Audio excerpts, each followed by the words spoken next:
मसीहा है जिसका नाम राहुल गांधी है, आप उसके नुमाइंदे को चुनने के लिए जा रहे हैं। तौकीर के वालिद साहब यहाँ मौजूद हैं। ये तमाम इलाके, ये गलियां, ये सड़कें इस बात की गवाह हैं कि तौकीर ने यहीं पर घुटनों के बल चलना सीखा है। ये इलाके इस बात के गवाह हैं कि सुखासन और बरारी ने जब तौकीर को दुआएं दी तो यहाँ से निकल के जेएनयू पढ़ने जा पाए और पूरे हिंदुस्तान में कांग्रेस पार्टी के एक सिपाही की तरह काम कर रहे हैं। आज वक्त आ गया है कि न हम सफर में किसी हमनशीं से निकलेगा, हमारे पांव का कांटा हम ही से निकलेगा। वतन की रेत मुझे एड़ियां रगड़ने दे, मुझे यकीन है पानी यहीं से निकलेगा। सुखासन वालों, कांग्रेस पार्टी ने, राहुल गांधी जी ने, प्रियंका गांधी जी ने और महागठबंधन ने तौकीर को अपना नुमाइंदा बना करके आपके बीच में भेजा। मैं जब अभी आ रहा था तो मुझसे मीडिया के साथियों ने कहा, इमरान साहब आप बिहार में चुनाव प्रचार कर रहे हैं, नीतीश जी के बारे में क्या कहेंगे? मैंने कहा भाई मैं तो जब से बिहार आया हूं एक गाना सुन रहा हूं भोजपुरी में कि छन छन बदले तोहरे मिजाज में। तो नीतीश जी तो अस्थिर व्यक्तित्व के स्वामी हैं, कब उनका मिजाज क्या बदल जाए, कौन सा धोखा दे दे, किधर पलट जाए कोई भरोसा नहीं। और उधर दिल्ली में बैठे हुए गुजरात के व्यापारी ये सोच रहे हैं कि दिल्ली में बैठ करके बिहार को गुजरात के रिमोट से चलाएंगे। तो मैं बरारी में सुखासन में खड़ा होकर के ऐलान करते हुए कह रहा हूं कि नरेंद्र मोदी जी, अमित शाह जी, ये बिहार है, ये किसी गुजरात के व्यापारी के रिमोट से नहीं चलेगा। इसकी तकदीर का फैसला बिहार की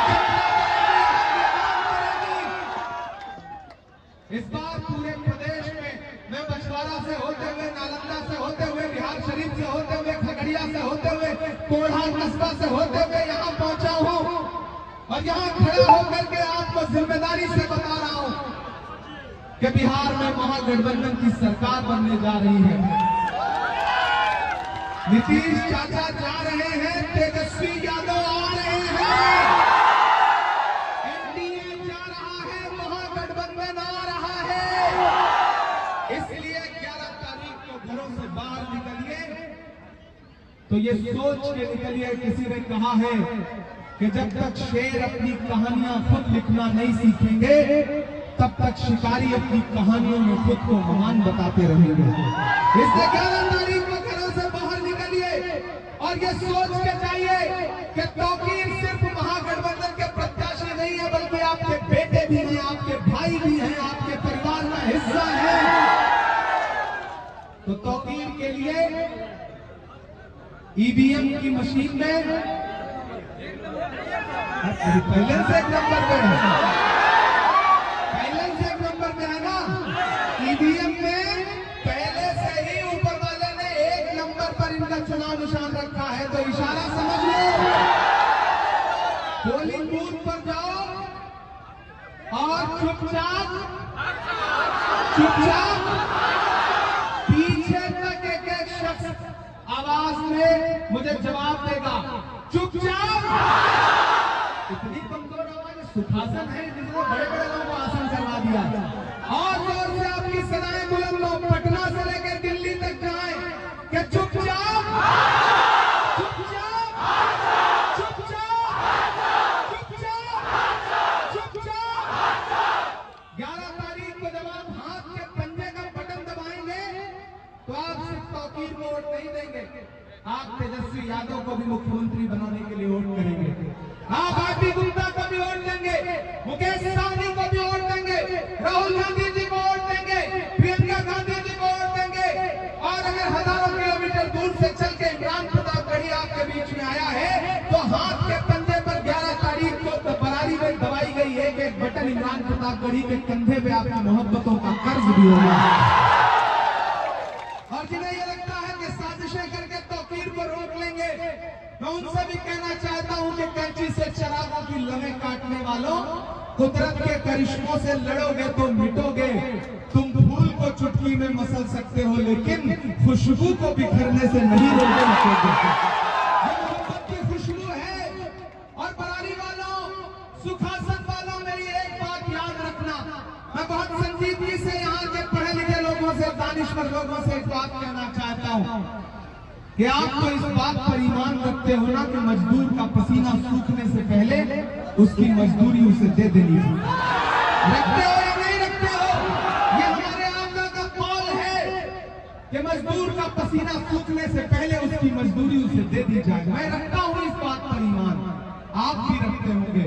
तो याद करो वो लम्हा कि जब पूरे मुल्क में नफरतें उफान पर थी, ऐसे में कन्याकुमारी में समंदर के किनारे खड़े होकर के मोहब्बत के मसीहा राहुल गांधी ने कहा था कि मैं कन्याकुमारी से इस देश में नफरत के खात्मे के खिलाफ एक पैदल यात्रा करूंगा जिसका नाम होगा भारत जोड़ो यात्रा। और वो शख्स 4000 किलोमीटर अपने पैर के छालों की परवाह किए बगैर कन्याकुमारी से कश्मीर तक चलता रहा, बस एक नारा लगाता हुआ कि नफरत छोड़ो भारत जोड़ो। मुझे नफरत के बाजार में मोहब्बत की दुकान खोलनी है। तो बरारी वालों, सुखासन वालों, मैंने देखा है राहुल गांधी के पैर के छाले। मैं जब चलता था उनके साथ तो मुझसे मीडिया के दोस्त कहते थे कि इमरान साहब आप सांसद बाद में हैं, शायर पहले हैं, राहुल गांधी के साथ कंधे से कंधा मिलाकर चल रहे हैं, क्या कहेंगे?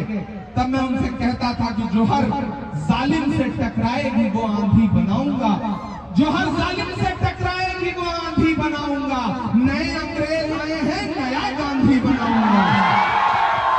मैं चला हूं राहुल गांधी के खिलाफ। मैंने देखा है उस इंसान के पैर के छाले, मैंने देखे हैं राहुल गांधी से माथे से बहता हुआ पसीना।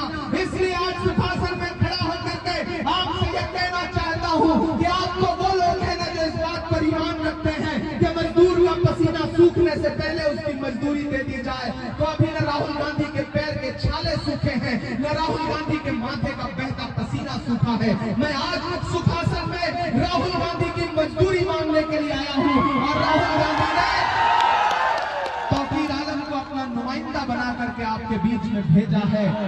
आप सब 11 तारीख को घरों से बाहर निकलेंगे और अपना हाथ के पंजे का सामने का बटन दबाएंगे तो ऐसा लगेगा कि जैसे राहुल गांधी को आप उनकी मेहनत की मजदूरी वापस कर रहे हैं। ये आप सबसे गुजारिश करना चाहता हूं। ये लड़ाई बहुत बड़ी है, ये लड़ाई बहुत बड़ी है। एक तरफ 15 लाख का झूठा जुमला देने वाले झांसाराम हैं, एक तरफ बिहार को पिछले 20 साल से झांसा देने वाले पलटू चाचा हैं, और एक तरफ महागठबंधन है जो ये कह रहा है कि अगर सरकार बनी तो बिहार के हर युवा को, एक परिवार से एक युवा को सरकारी नौकरी जरूर दी जाएगी। हमारे पास वादे हैं, हमारे पास झूठे जुमले नहीं हैं। याद है 15 लाख का जुमला और वो नारा कि भाइयों बहनों, बड़े समझदार हो गए तो अपने भाइयों, ये अपने आप समझ गए कि नरेंद्र मोदी जी की बात कर रहा हूं।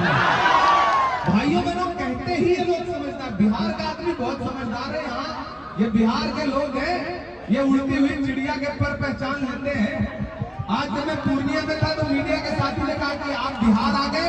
मैंने कहा बिहार आ गया? अरे बिहार मेरा घर है, उत्तर प्रदेश और बिहार एक ही जैसा तो है। मैं तो यही कहूंगा, मैं गुजरात से थोड़ी आया हूं, मैं बरारी में बिहारी बन के खड़ा हूं, माथे पे गमछा भी बांध लिया है। एक फर्जी मुरेठा बांध के घूम रहे हैं सम्राट चौधरी जी, और एक हम लोग हैं जो असली मुरेठा बांध के घूम रहे हैं। भाइयों बहनों, देश के खजाने की चाबी मुझे सौंप दो, मैं देश नहीं घुसने दूंगा। याद है उनका नारा? और आज का जब वो पार्लियामेंट में बैठते हैं तो मैं उनकी आंख के सामने बैठ करके उनसे सवाल पूछता हूं कि हम ही को कातिल कहेगी दुनिया, हमारा ही कत्लेआम होगा, हम ही कुएं खोदते फिरेंगे, हम ही पे पानी हराम होगा। नरेंद्र मोदी जी, आपने जो देश को झूठे झूठे जुमले दिए थे, बिहार उसका बदला लेगा। बरारी वालों, अगर आपने 2025 14 नवंबर को तेजस्वी यादव को मुख्यमंत्री बना दिया तो मैं बरारी में खड़ा होकर, सुखासन में खड़ा होकर आपको भरोसा दिलाता हूं कि 2025 में तेजस्वी यादव मुख्यमंत्री बनेंगे तो 2029 में राहुल गांधी को इस देश का प्रधानमंत्री बनाना। ये भरोसा दिला रहा हूं आपको साथियों। इसलिए जब मैं उनके सामने पढ़ता हूं तो आजकल उनसे पूछता हूं कि कहाँ सोया है चौकीदार। थक तो नहीं गए आप लोग? थके तो नहीं है? उधर जो सड़क पे खड़े हैं उनसे भी पूछ रहा हूं कि आप लोग थके तो नहीं है? कहाँ सोया है चौकीदार, कहाँ सोया है चौकीदार। गैस सिलेंडर की कीमत भी 1000 के पार।